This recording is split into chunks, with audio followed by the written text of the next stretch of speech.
Hello সবাইকে, কেমন আছো তোমরা? আর্যশ্রী চ্যানেলের নতুন ভিডিওতে তোমাদের স্বাগত। আজ দারিংবাড়ি ট্যুরের সেকেন্ড দিন আমাদের। সকাল সকাল উঠে রেডি হয়ে গেছি। চলো তোমাদের রুমটা একটু ঘুরিয়ে দেখাই। বড় রুম, ডাবল বেড, সাথে একটা টিভি আর একটা আলমারিও আছে। রুমটা কিন্তু মোটামুটি বড় সড়ই। আমরা এসেছি জানুয়ারি শেষের দিকে। কলকাতার তুলনায় এখানে একটু ঠান্ডা কম, তবে যেহেতু সকাল সকাল বেরোচ্ছি তাই সোয়েটার মাফলার সবটা নিয়েই বেরোচ্ছি, যদি বাইরে গিয়ে ঠান্ডা লাগে তাই। আমাদের ট্যুরের প্ল্যানের ফার্স্ট দিন যে জায়গাগুলো আমাদের দেখাচ্ছিল সেগুলো আমরা দেখতে পারিনি। আজ ইচ্ছা আছে সেগুলোও দেখার। এই যে এটা দারিংবাড়ির একটা সুন্দর হোটেলে আমরা উঠেছি। হোটেলের সামনেটা দেখুন, বেশ সুন্দর। আমাদের হোটেলের নাম হলো দ্য স্নো ক্রিক। এই হোটেলটার সাথে আমরা কথা বলে 2 রাত 3 দিনের প্যাকেজে এসেছি, যেখানে আমাদের 4 জনের পার হেড 6,000 টাকা করে পড়েছে।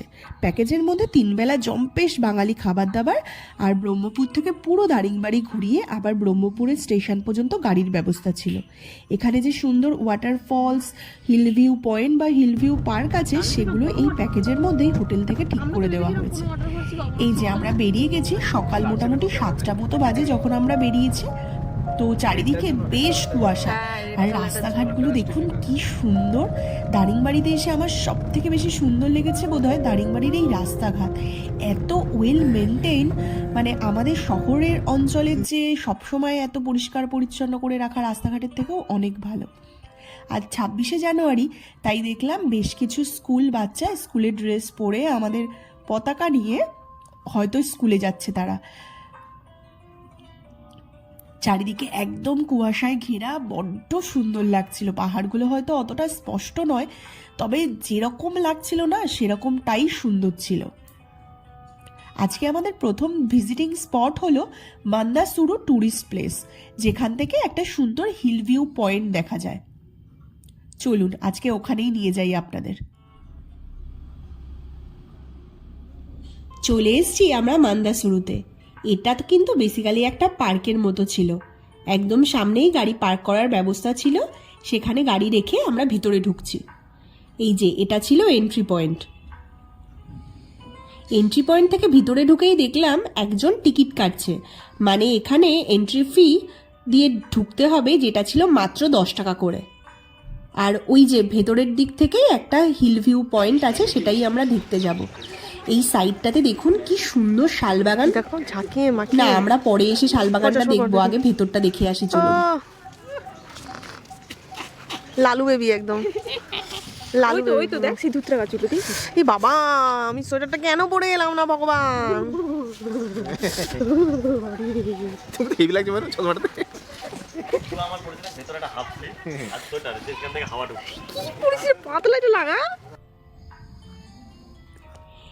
যেহেতু অনেকটা সকালে এসেছি তাই সত্যিই বড্ড ঠান্ডা লাগছিল।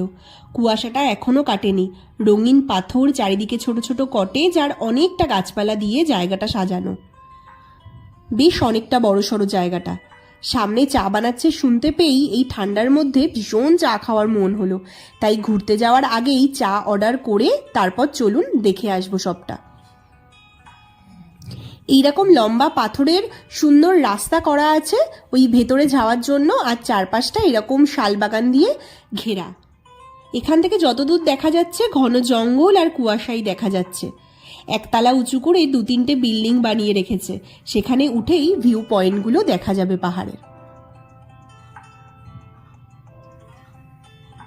কুয়াশা দেখো হুহু করে ঢুকছে। এই সেই কৃষ্ণচূড়া যার তলে প্রচুর কুয়াশা।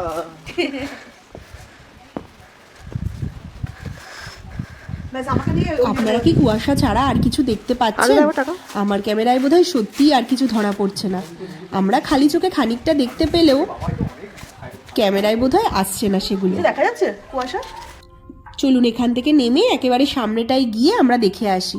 ওখান থেকে কিছুটা সবুজ গাছপালা দেখা যাচ্ছে।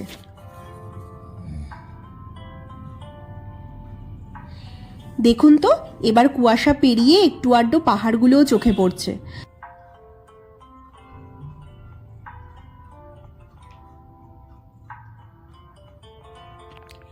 কুয়াশা না থাকলে জায়গাটা হয়তো বড্ড সুন্দর লাগতো, কিন্তু আমাদের যেহেতু আজকে অনেকগুলো জায়গায় ঘুরতে হবে, তাই আমরা এই জায়গায় খুব বেশিক্ষণ আর কাটাতে পারিনি। এই কুয়াশা ভরা জঙ্গল দেখেই বেরিয়ে পড়েছি। ঘুরে এসে দেখলাম চা বানানো হয়ে গেছে এদের। চাটা খেতে খেতে কিছুটা গল্প করে এই জায়গাটা আরেকটু ঘুরে দেখছিলাম।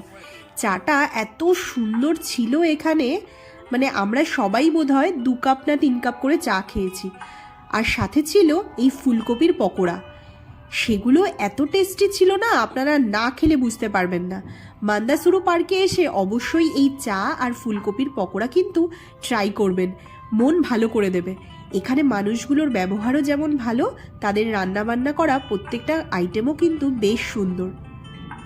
আমরা এখানে মনের শান্তিতে 2 কাপ থেকে 3 কাপ করে চা খেয়েছি। তারপর একটু ঠান্ডাটা কমলে তারপর এখান থেকে বেরিয়ে আমরা সেকেন্ড স্পটে গেছি।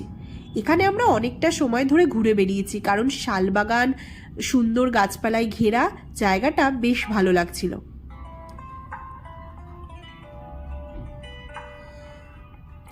এই যে দেখুন, শালবাগানটার ভিতরটায় এসেছি। এই শালবাগানটাও কিন্তু বড্ড সুন্দর লাগছিল। চারপাশটায় বড় বড় উঁচু উঁচু এই শাল গাছগুলো। এখানে ভেতরটায় তো রোদ আসতে পারছে না, তাই জন্য চারিদিকটা একদম ছাওয়ায় ভরা।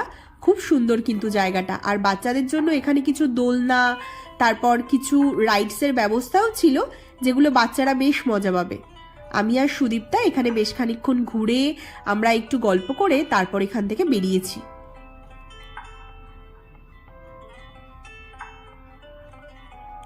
বাইরে আসতেই দেখলাম মান্দাসুরু পার্কের পাশেই এরকম একটা স্কুল মতো, ঠিক স্কুল বলা চলে না, তবে ওই একদম ছোট ছোট বাচ্চাদের প্রাথমিক শিক্ষা দেওয়ার জন্য ওরা এখানে একটা সুন্দর একটা ব্যবস্থা করেছে, যেখানে এখানে গ্রামের যে ছোট ছোট ছেলে মেয়েগুলো, এরা বেসিক্যালি আদিবাসী বটে, তাদেরকে এখানে বাচ্চাদেরকে পড়ানো হয়।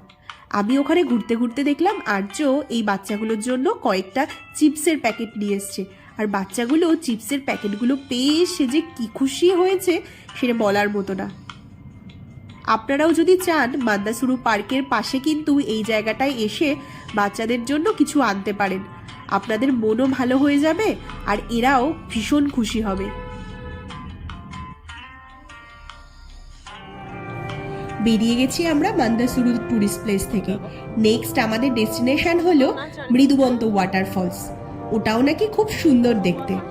আর দেখুন 8:30 থেকে 9টা মতো বাজে, এখনো সূর্য ওঠেনি আর চারিদিকের কুয়াশাটাও কাটেনি। তাই সবুজ গাছপালাগুলো দেখা গেলেও সেগুলো বড্ড ঝাপসা লাগছে, কিন্তু যেমনই লাগছিল এত সুন্দর না। দারিংবাড়িতে এসে যদি আপনি কোথাও ঘুরতে নাও যান, শুধু বোধহয় এই গাড়ি নিয়ে রাস্তায় ঘুরে বেড়ালেও আপনার মনটা ভালো হয়ে যাবে। চলুন পরের ভিডিওতে আপনাদেরকে ওই মৃদুবন্ত ওয়াটারফলস দেখাবো। ওটাও কিন্তু আমাদের ভারী সুন্দর লেগেছিল। ভিডিওটা ভালো লাগলে অবশ্যই সাবস্ক্রাইব করে দেবেন আর কমেন্ট করে জানাবেন।